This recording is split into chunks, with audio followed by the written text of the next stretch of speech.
I am beating every N64 game, and I mean all of them. The twist is, the next game I play is randomly selected, so I have no clue what's coming next. This is the journey to beating every N64 game.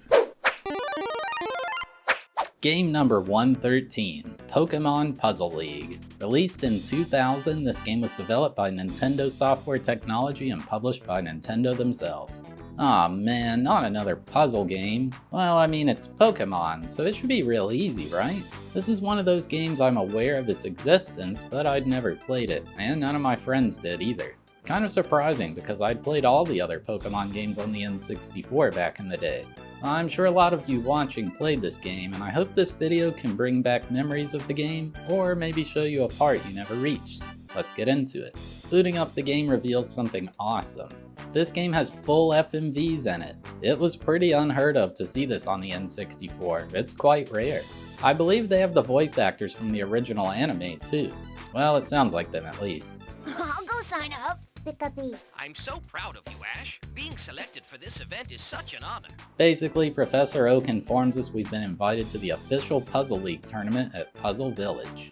There it is, Pikachu. Are you ready for another new challenge? Pikachu! Then we go to Puzzle Village, which is just the main menu of the game. First, I went to Professor Oak's lab to try to learn how to play. The game has a basic tutorial that helps a bit. Considering I had no idea what this game was, it was useful for me. Basically, there's a grid of colored squares. You can swap any two horizontal tiles on the board, with the goal being to line up 3 or more of the same colored tile. When you do, those tiles disappear and any tiles above them will drop down. As time progresses, new rows of squares will be added at the bottom, and you can force this to happen yourself. If your stack reaches the top, you lose. Oak goes into how if you match a line of more than 3 pieces, it's called a combo. Then if you match some pieces, other pieces fall down to form another line of 3, that's called a chain. Then it goes into the second tutorial, which is where the juicy parts happen. Here, you can see the blocks won't fall directly into place to make a chain. However, if you move the yellow block before the other 2 fall, it'll be sufficient to create a chain. This is called a skill chain, and it's a huge part of this game. Then Oak shows off by moving pieces around to get a 9 chain, and it looked like witchcraft to me. I was never going to be that good. If you haven't recognized it yet, this is an implementation of the game Tetris Attack, or Panel de Pon as it's known in Japan. Now we head into the stadium. This is the main single player mode of this game, so that's what we'll be doing to beat it. After entering my name, it asked which difficulty to play. I still had no clue what to do, so I started on easy. It said my first match was up against Gary. It asks you to pick a Pokemon, but it doesn't matter at all. It's just for theming during the match. And then we go into battle. Both the CPU and I spawn with the same board layout, and we work to form combos and chains to send garbage blocks to each other. The bigger the chain, the more garbage is sent. Now, I just had zero clue what I was doing. Sure, I watched Oak's tutorial, but that doesn't help you play well. This gameplay is kind of hard to watch now after having finished the game. Like, everything is so slow and I'm just missing every single move. After 3 minutes of fumbling around, I lost to Gary on easy. Not the best start. The next time around, it was still going rough. We were both stacked high, and I got a very skill-based chain that was definitely not luck at all. Gary couldn't handle it, and I'd won my first match. My second match was against Brock. Again, I am still just so bad at this point. Like, not even missing chains, I'm just flat out missing everything. Still though, I ended up winning because it's on easy. This gave me my first badge. You have to collect all 8 badges to win, and you'll be battling against all the gym leaders from the original Pokemon games. As you might guess, Misty is the next battle. At the start of this match, she got a 3 chain with a 4 combo, and I was completely shocked. Oh my god, what the heck, dude? So much garbage was sent to my side, and I was freaking out. Luckily for me, I made a very skillful 9 combo immediately after that. Definitely saw that and, planned it out and everything. It didn't just happen by chance. It's kind of wild how difficult this is, even on easy mode. You'd think you could beat it on easy even if you didn't know how to play, but no, you can't. Lieutenant Surge was next, and this match is where I made my first actually planned combo. These purple tiles were lined up to where I could easily make a vertical line of 3. However, I dropped one down to put it under those 3, then rearranged them such that it lined up for a line of 4. Don't pay attention to the fact I could have easily made it 5, it's a learning process, alright? Seeing patterns like that is how you improve at the game. Nothing too interesting happened in the match against Erica, easy win. Koga was nothing special either, and that was 5 badges down. Sabrina lost with ease despite supposedly being able to predict the future. Blaine got scorched, and now I had 7 of 8 badges. I was expecting to battle Giovanni for the 8th and final badge, but instead some dude named Tracy showed up. I have literally never seen this guy in my life. Apparently he's some artist from the anime, but I don't know. I guess I never saw the episodes with him. He says he wants to battle us before we can take on the Puzzle Master. Not too much to say at this point. I had the game figured out well enough to win on easy pretty much every time. Not like that's saying much, but hey, I was breezing through each battle now. Of course, I still can't battle the Puzzle Master yet. Team Rocket shows up to stop me. I'm sure it's not like they have any connection to the Puzzle Master or anything like that. They lost and Team Rocket blasted off again, or whatever. Now Giovanni showed up, and it turns out he is the Puzzle Master. Of course, he's stuck on easy difficulty and he can't do much. I took him down and was awarded my 8th and last badge. It shows a congrats message with a bunch of Pokemon on screen, and it tells you to try normal mode. Guess beating it on easy isn't good enough, huh? I figured I'd need to learn some tricks if I wanted to have any chance at beating it on hard, which is required to roll the credits. So I headed over to Mimic Mansion, where Tracy tries to teach you some tricks to nail combos and chains. This is meant to train your mind to see setups for chains, but I don't think it's that helpful. The blocks relevant to the chain are normal, but the rest are grayed out. You're never going to run into a situation like this in a real match, so I just don't see how this is useful. These are like toy problems, they don't apply to the real game at all. At least after doing the demo part, you can do Mimic mode, where it looks like real-world scenarios. This still wasn't the most useful thing, because Tracy shows you exactly what to do, then you just repeat it. I guess it's better than nothing though. I mean, you've got to be taught how to play somehow, right? Well, Tracy let me down, so maybe Puzzle University is a good place to learn. There are classes of puzzles with a bunch within each. These early puzzles are, well, they could probably be solved by a toddler. Although the puzzles did get a lot harder. Like this one, I only have 3 moves to clear out all the tiles. It definitely wasn't obvious how this one was supposed to be solved. Most of these I took down in a few tries, but this one tripped me up for quite a while. But I digress. All these puzzles are just a distraction from our real goal, the stadium.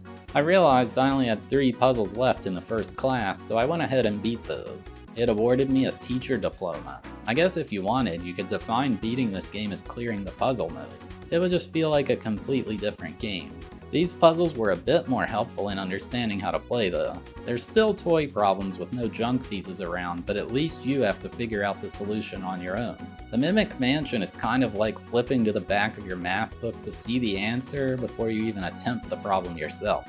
Back to the stadium I went, this time on normal difficulty. And this time upon beating Giovanni, it told me to prepare to battle the Puzzle Elite. Oh, that must mean the Elite Four, right? Nah, there's some kid named Richie. Who the heck is that? He says Giovanni isn't the true puzzle master, but if we beat him, we will get an elite puzzle medal. The AI on normal is quite a step up, especially this far into the game. Richie obtained a 4 chain, which I definitely hadn't seen up to this point. His Charmander was just going nuts too, yelling Char!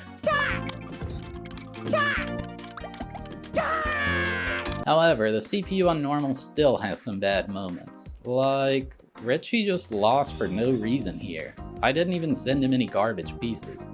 Next up was Lorelei, which actually makes sense with the Elite Four. I had understood a bit more how to play by this point.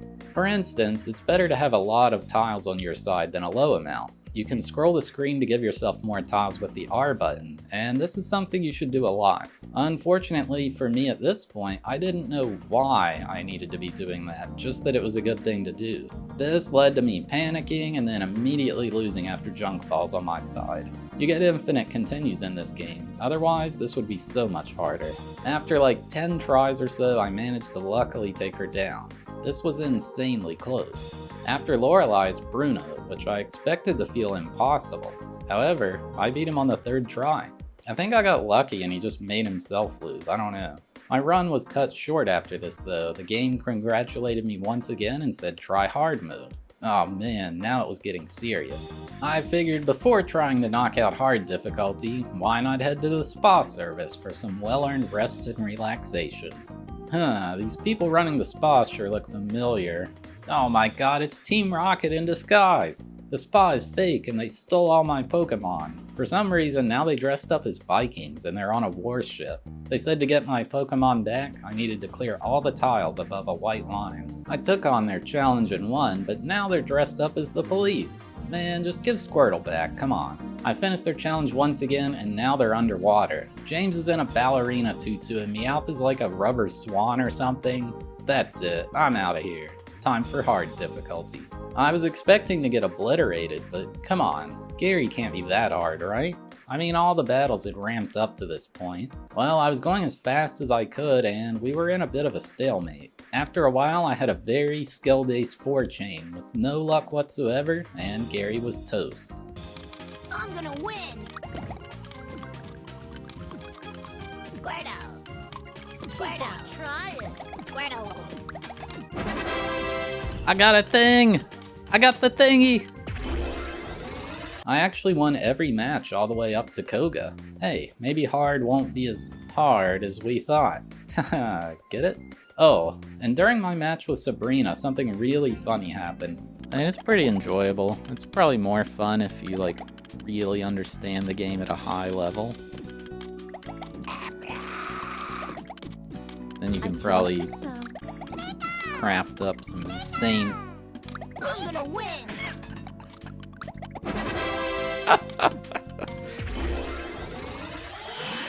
See, if you're as good as me, you can plan, like, big combos like that, but none of you are. Like, I'm clearly the best here. Yeah, trust me, that was all luck. Just wait till the end of this video to see. There wasn't too much that stumped me along the way. I lost to Richie quite a few times, but other than that, it was smooth sailing. After beating Bruno, the final opponent showed up. It was none other than Gary, that chump from the first battle. I guess he got a lot better this time around though. In my first attempt with him, he was just going nuts over on the right side, making combos and chains like crazy. His movement was so fast, and it was just terrifying to watch. I was doing decent at getting chains as well. They weren't perfected, but I learned that spamming moves can sometimes lead to skill chains. You know, the ones where you move the tiles before the ones above fall. There's no invalid moves in this game, so spamming can lead to some accidental chains. However, this didn't work so hot on Gary. He would just utilize my massive garbage block to send back an even bigger garbage block. I wasn't gonna fluke my way through this one. I had to get good. God. Show me what you got! He would just always spawn one of those gigantic blocks at the start of every match. I'm over here fighting for my life, and he's just kicked back, relaxing, drinking a lemonade, you know, his board's so clean. What I lacked in strategy, I made up for with quick movement. The game is very responsive to you moving and swapping, and you can go extremely fast with enough practice. My chains were mostly accidental, but after some grinding and with clean movement, I barely took Gary down, beating the entire stadium once and for all. It showed that I had won the champion trophy, and I felt great. Then there's another FMV where Ash was holding up the trophy in front of a cheering crowd, and then the credits play. And that's all there was to beat this game. Game complete. At least, that's how it was for a while. I decided I would only beat the game on hard since that's what activates the credits. However, if you wait till the credits finish, it shows you a password to unlock the very hard difficulty. Now, I had no interest in doing this at first. I struggled enough on hard, and very hard just felt impossible to imagine for me. The problem is, very hard isn't just the exact same thing, but more difficult. The game has a true ending boss after Gary that's only accessible on very hard. You could say beating it on hard is like the any % ending, but beating it on very hard is the true ending. So about 4 months after beating it on hard, I came back to this one to beat it on very hard. I figure this is a popular enough game that it was worth it to return and finish what I started. First though, I'll talk about the graphics and music of the game. I think the graphics are good enough. They tried to make things look like they do in the anime, and they did a good job given the console limitations. The FMVs are obviously fantastic because how the heck did they get that to work on this cart? Plus, the game runs very smoothly, so you can play at a high level no problem. The music's awesome, I think. Every battle has different music, and it just gives you that feeling of anxiety and the need to hurry up, constantly feeling like you're about to lose. That, combined with the enemy Pokémon yelling when they make a big chain, just has the panic set in on the harder battles. So anyway, I came back to the game with 4 months off or so, and I was ready to take on very hard. It wasn't starting out too hot. But hey, this is a game where you have to warm yourself up, you know? It took about 5 tries or so, but I knocked out Brock without all that much trouble. I could sense what was to come though. Even a battle as early as Misty was nailing 5 chains. This was definitely going to get nuts. It took like 20 tries to beat Misty. I'm like trying so freaking hard out here, dude. Oh my god.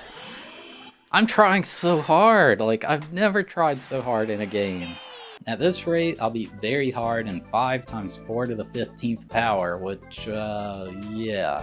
That's 253,000 attempts, so hopefully I improve before then.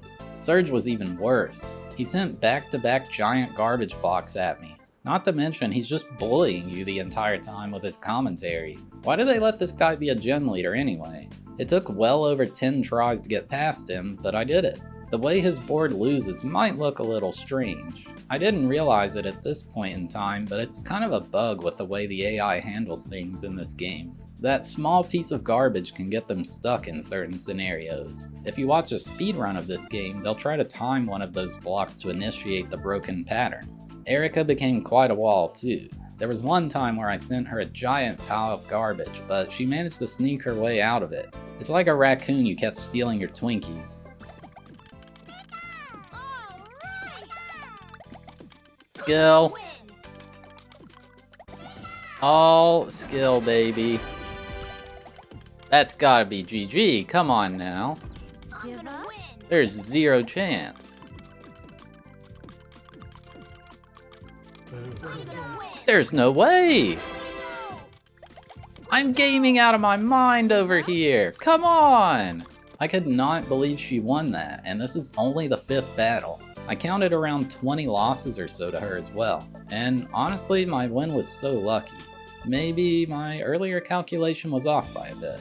Koga was another instance where I had the small garbage block break his AI. I mean hey, with infinite continues, I could just hope I get lucky like this, right? It could take a while, but eventually I'll win. At the Sabrina battle it stepped up a bit though. Immediately, she threw a 6 chain at me, the biggest I'd seen from the computer so far. Her Alakazam is over there like, Alakazam! Alakazam! If you hear that, you know you're done for. Lucky for me, I had a trick up my sleeve. Sending her a small garbage block and getting lucky. Yeah, without this, I would not have gotten this far this quickly. I think this clip of me beating Blaine is the perfect demonstration of how broken AI works with the small garbage block.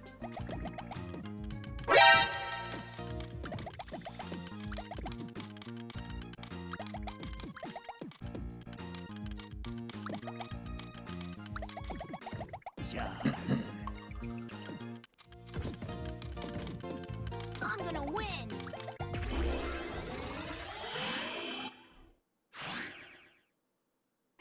Get destroyed, Blaine! Don't get too excited though, it's not over yet. Tracy too fell victim to the small block, and I was starting to feel confident. Team Rocket was too busy building up a chain to notice the small column of tiles to the right of the small block, and they too fell to my amazing skill. Giovanni fell to the small block. No one can stop it. I'm just too good at the game, you know? Now it was time for Richie. I beat the leader of a world-dominating criminal organization. Now I'm against some random kid. Well, turns out Richie is where the devs decided to make the game actually hard. Previously, the biggest I saw was a 6 chain. Well, Richie stepped it up a bit and did a 9 chain. His stupid Charmander's over there just going char, char, char. You might be thinking, oh, can't you just get lucky with the small block like before? It felt like the AI was a bit smarter from this point. I know you can cheese them like that because they do it in the speedrun, but I'm not sure how they do it. So it's just kind of lucky when I get it. Trying it on Richie just never seemed to work. Even 9 chains weren't good enough for this guy. When you hear the char this much, it's over for you. I'm gonna win. Who's the best? Way to go!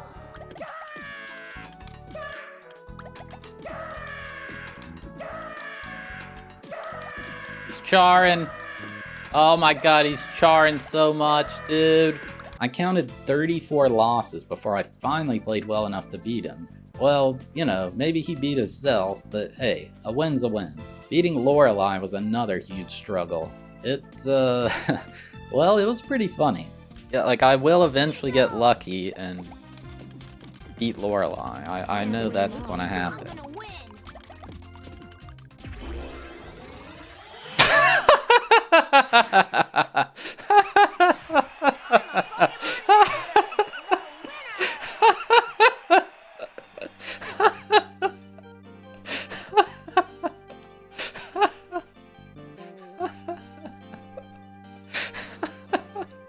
I wasn't even watching the screen, I was looking at chat. Now in the Bruno match, it's time to talk about the final aspect of playing well that I learned during this, time freeze. When you clear out blocks, you can't lose, like your side of the board freezes, and if it's at the top, you won't lose until the blocks finish disappearing. This creates an interesting scenario where if they send a massive block of garbage to your side, you can use that to your advantage. See, it doesn't disappear all at once. It kind of has each tile ticking by themselves. This gives you enough time to rearrange the blocks under the garbage to set up chains. I think this is the easiest way to get skill chains. Obviously, I'm not doing it as well as like a top level player would, but without knowing this, I would literally never win on very hard. It would be impossible. It felt great to actually get a skill-based win against Bruno, like I didn't get lucky with the garbage block. Honestly, it was the first time it happened on very hard. Yes, dude! Skill-based win! Skill-based win! So now we were back to Gary, the final boss of hard. Except there is a true final boss after him this time around. Still, gotta beat him before that happens. To my surprise, it only took around 20 minutes or so to beat him. He fell victim to that small garbage block, a timeless classic. With that done, now it's time for the true ending. It shows the same FMV with Ash celebrating with his puzzle trophy or whatever, but he looks inside and sees something wrong. He then finds himself in a laboratory, and the final boss is none other than Mewtwo. He was even fighting me with my own Pokémon, which is just quite rude. I honestly did really well my first time against him. Still, I wasn't expecting to win on my first try, you know? But eventually I'll get lucky and...